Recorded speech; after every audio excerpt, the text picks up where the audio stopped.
প্রিয় দর্শক, দুটোই আজকেই ঘটেছে। একটা ঘটনা হলো যে বিএনপির যে ভারপ্রাপ্ত মহাসচিব মিস্টার রুহুল কবির রিজভী তিনি আজকে বলেছেন, একটা অনুষ্ঠানে বলেছেন যে বিএনপি এখন আগের চেয়েও জনপ্রিয় ও শক্তিশালী রাজনৈতিক দলে পরিণত হয়েছে। এটা একটা স্টেটমেন্ট, এবং এটা কেন হয়েছে, কিভাবে হয়েছে, তারও নিয়ে একটা ব্যাখ্যা দিয়েছেন। আরেকটা ঘটনা হলো, আজকে দেখলাম যে তথ্য অধিদপ্তরে, সরকারি তথ্য মন্ত্রণালয়ের, সেখানে একটা বইয়ের বড় উন্মোচন করা হয়েছে। বইটার নাম হলো I have a plan, Tarique Rahman. মানে তারেক রহমানের আই হ্যাভ এ প্ল্যান এই কথাটার উপর ভিত্তি করেই একটা বই হয়েছে, এবং সেই বইটার মোড়ক আজকে উন্মোচন করা হয়েছে। এবং সেই মোড়ক উন্মোচন অনুষ্ঠান, বইটা উন্মোচন করেছেন, বইটা নিয়ে দেখলাম সামনে দাঁড়িয়ে আছেন নতুন সদ্য নিয়োগপ্রাপ্ত তথ্যমন্ত্রী আন্দালিব রহমান পার্থ, তথ্য বিষয়ক উপদেষ্টা যিনি আছেন ডক্টর জাহিদুর রহমান, তথ্য মন্ত্রণালয়ের যিনি প্রতিমন্ত্রী আছেন তিনি, এবং তথ্য অধিদপ্তরে যিনি আপনার যে আছেন দায়িত্ব প্রধান তথ্য কর্মকর্তা যিনি আছেন আবদুল আহমেদ, তারা ছিলেন। আর একজন ভদ্রমহিলাকে দেখলাম, ওনাকে আমি চিনতে পারলাম না। এটা নিয়ে মোটামুটি বেশ কয়েকটা ভিডিও দেখলাম, ভিডিও নিউজ দেখলাম। আমি এই দুটো বিষয় নিয়ে একটু কথা বলতে চাই এই কারণে যে প্রথম যে কথাটা, যে বিএনপি এখন আগের চেয়েও জনপ্রিয় এবং শক্তিশালী দল হয়েছে, এই কথাটার একটা পার্ট ঠিক আছে, হয়তোবা তাও শিওর না আমি, সেটা হলো শক্তিশালী রাজনৈতিক দলে পরিণত হয়েছে, এইটুক ঠিক আছে। কারণ এখন বিএনপির সঙ্গে সরকার যুক্ত হয়েছে, এখন বিএনপির সঙ্গে আইন শৃঙ্খলা রক্ষাকারী বাহিনী মানে পুলিশ যুক্ত হয়েছে, বিভিন্ন বাহিনী বিএনপির সঙ্গে আছে, অতএব তো বিএনপি শক্তিশালী হবে, এটা স্বাভাবিক। বিএনপির বিরুদ্ধে কিছু কেউ বললে পরে তাকে মেরে দেবে। ওই দেখলাম এক বিএনপির এক সাবেক নেতা নাকি এক জায়গায় বলেছেন যে তোমরা লিখতে থাকো, আমরা তোমাকে পিটাবো, তোমরা লিখতে থাকো, আমরা পেটেতে থাকবো। মানে দম্ভ, এগুলো কিন্তু হচ্ছে, এখন কোনো ব্যাপার না এগুলো। কাজে বিএনপি শক্তিশালী হয়েছে, সেই শক্তিটা কী ধরনের শক্তি সেটা নিয়ে আলাদা ব্যাখ্যা, ওই ব্যাখ্যায় আমি যাচ্ছি না, কারণ ওই ব্যাখ্যা গেলে রাত পোহায় যাবে। কাজে ওটা থাক, তবে তারা শক্তিশালী হয়েছেন এতে কোনো সন্দেহ নেই। কিন্তু জনপ্রিয় কি হয়েছেন, এটা হলো বেসিক কথা। দেখেন, জনপ্রিয় হতে হলে কি লাগে? বাগাড়ম্বর দিয়ে জনপ্রিয় হওয়া যায় না, কথার ফুলঝুরি ছিটিয়ে জনপ্রিয় হওয়া যায় না। জনপ্রিয় হতে বলে জনপ্রিয়তে দুটো শব্দ, একটা জন আর একটা প্রিয়। মানে জনতা একটা অংশ, আর জনতার কাছে প্রিয় আরেকটা অংশ। তো জনতা কি আপনাকে ভালোবাসে দলকে এখন আগের মতো? কতটাই ভালোবাসে? জনতা যে প্রত্যাশা নিয়ে আপনার দলকে ভোট দিয়ে সরকারে পাঠিয়েছিল, বিএনপিকে সরকারে পাঠিয়েছিল, আমি জনাব রিজভীকে উল্লেখ করে বলছি যে আপনাকে যে মানে ভোট দিয়ে তারা যে প্রত্যাশা তাদের ছিল, সে প্রত্যাশার কতটুকু মেটাতে পেরেছেন আপনারা বলুন? আপনাদের এক মন্ত্রী বলেন যে আগামী 2 বছর জ্বালানি তেল ঠিকঠাক মতো দিতে পারবো না। জনগণের সবচেয়ে চাহিদা এই মুহূর্তে জ্বালানি এবং বিদ্যুৎ।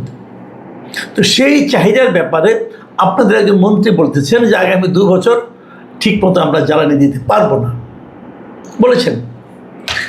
আর বিদ্যুৎ মন্ত্রী বলেছেন যে আমাদের এখন চেয়ে অপেক্ষা করা ছাড়া কিছু উপায় নেই।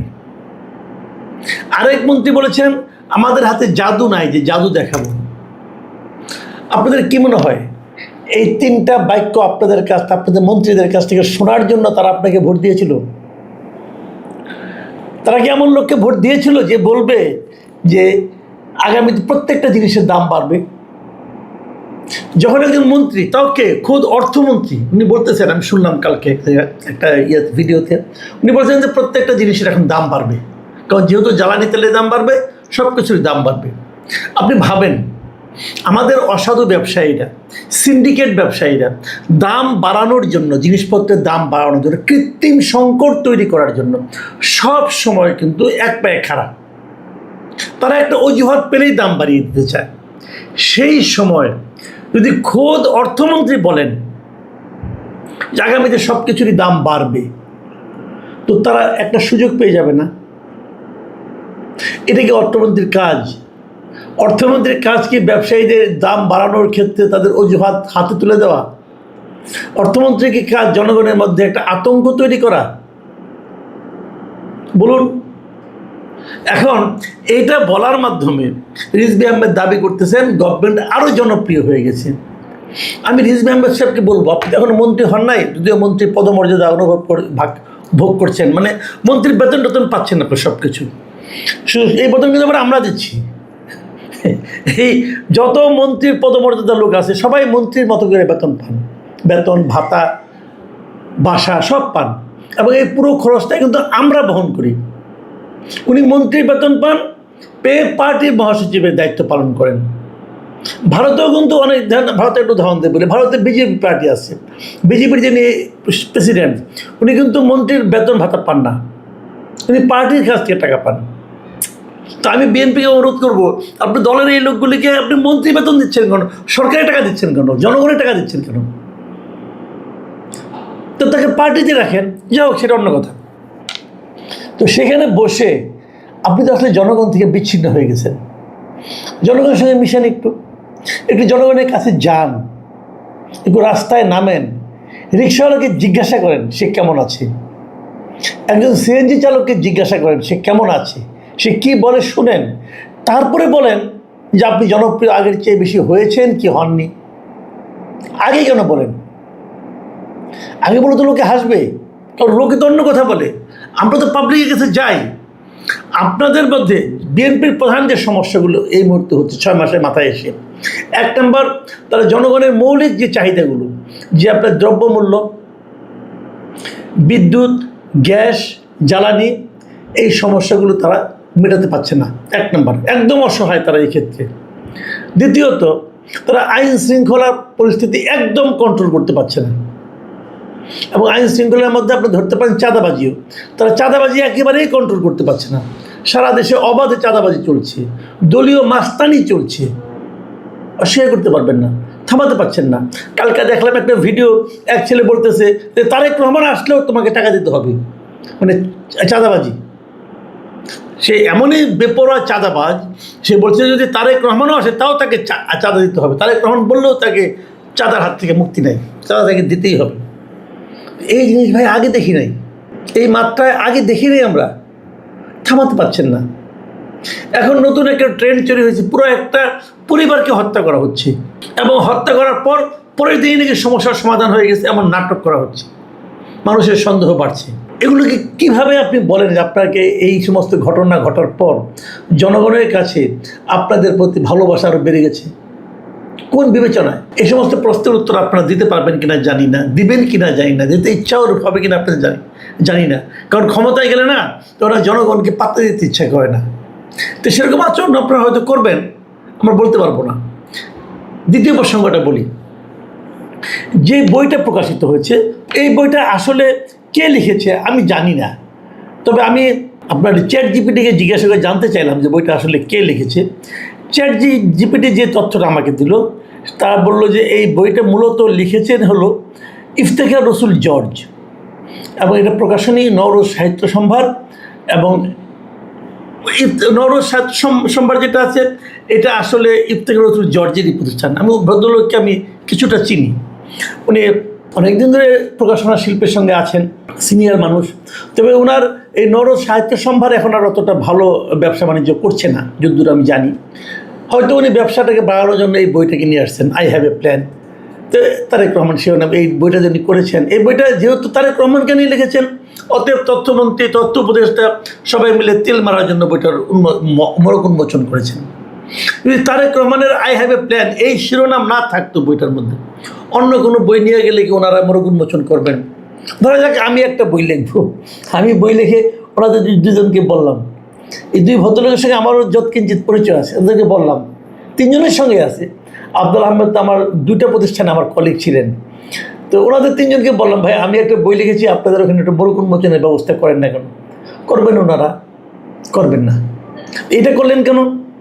এই বইটা মোড়ক উন্মোচন করলেন ওইটার নাম দেখে যে তারেক রহমানের কে নিয়ে লিখছে, আই হ্যাভ এ প্ল্যান লিখছে, অতএব এটা করতে হবে। এটার মধ্যে প্ল্যান আসলে কি আছে, বইটা কতটুকু মানোত্তীর্ণ হয়েছে, পড়েছেন কিনা আমার সন্দেহ, আমি শিওর কেউ পড়েন নাই। আমি শিওর তারা কেউ পড়েন নাই, নাম দেখেই তারা কিন্তু এটা করেছেন। কেন করেছেন? এই কারণে করেছেন, তারা ভেবেছেন এটা করলে মনে হয় তারেক রহমান সাহেব খুশি হবে। তারেক রহমান সাহেবকে বলেছেন যে এটা বই লেখেন আপনারা, তাহলে তারেক রহমান সাহেব নিজে লিখতে পারতেন। এখন ওনার কি প্ল্যান আছে এটা নিয়ে? ইফতেখার রসুল জর্জ সাহেব একখান বই লেখলেন, সেই বইয়ের মরক উন্মোচন, এবং সেখানে সরকারের গুরুত্বপূর্ণ ব্যক্তিরা যে মরক উন্মোচন করলেন। এদের সমস্যাটা কি জানেন? সমস্যা হলো দুটো। প্রথমত হলো আপনারা তেল মারার সংস্কৃতিটা চালু করে দিলেন আনুষ্ঠানিকভাবে। এখন দেখবেন এই I have a plan, Tarique Rahman কতটা মহানায়ক, তারেক রহমান কিভাবে এই দেশের মুক্তির সনদ নিয়ে আসছেন, তারেক রহমান ছাড়া এই জাতি অন্ধ, এই ধরনের নানা ধরনের শিরোনাম নিয়ে এখন দেখবেন মানে আপনার বানের জলের মতো বই বিরত থাকবে, যেটা আমরা বিগত সরকারের সময় দেখেছি।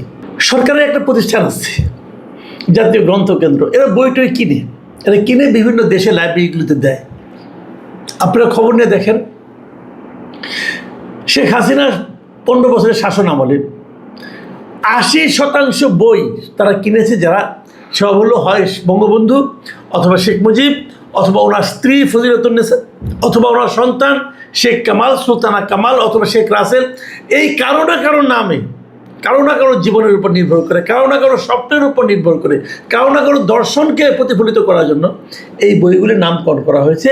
এবং এমন অনেক বই আপনারা পাবেন যে বইগুলির মধ্যে বিষয়বস্তু একই, খুবই কাঁচা হাতের আনাড়ি হাতের লেখা।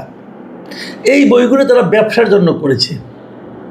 যেহেতু বঙ্গবন্ধুর নাম আছে, কিনতে বাধ্য, না কিনলে আবার কি হয় একে জানে। এখানেও তাই হবে। এই যে বইটা কিনেছে, ওই যে আই হ্যাভ এ প্ল্যান, আপনি নিশ্চিত থাকেন এই বইটা এই বছরে জাতীয় গ্রন্থকেন্দ্র সবচেয়ে বেশি সংখ্যক কিনবে। জর্জ সাহেবের ব্যবসা বুদ্ধি খারাপ না, মানে সবচেয়ে বেশি সংখ্যক এই বইটা বিক্রি হবে এবার। কারণ যদি জাতীয় গ্রন্থকেন্দ্র লোক এই বইটা না কিনে তাহলে তার চাকরি থাকবে না, বলবে তারেক রহমানের বই কিনে নাই। এই হলো বাণিজ্য। এবং তারপরে শুরু হবে বানের জলের মতো এই ধরনের বই লেখার প্রতিযোগিতা। এইগুলো একজন মানুষকে, একজন ভদ্রলোককে স্বৈরাচারী করে তোলে। এই সমস্ত ঘটনা একজন ভদ্রলোককে সারা দেশে বদনামের ভাগিদার করে দেয়। তো আমরা ওই লাইনে যাচ্ছি। সব ভাই যা আগে চলেছে আমি দেখতে পাচ্ছি এখন সব ওই দিকেই যাচ্ছে। আমি নিজেই নিজেকে বলছে আমি খুব জনপ্রিয়, নিজেই নিজেকে বলছে আমি খুব শক্তিশালী, নিজেই নিজেকে বলছে যে আমাকে তোমরা স্তুতি করো। এই জিনিসটা আমরা চাই নাই। এই জিনিস চাই নাই বলেই তো 25 আগস্টে আন্দোলন হয়েছিল এবং একটা সরকারের পতন হয়েছিল। এটা চাই নাই বলেই সেটাকে আবার দেখতে হচ্ছে। এটা হলো আমাদের সবচেয়ে বড় দুর্ভাগ্য। আল্লাহ হাফেজ।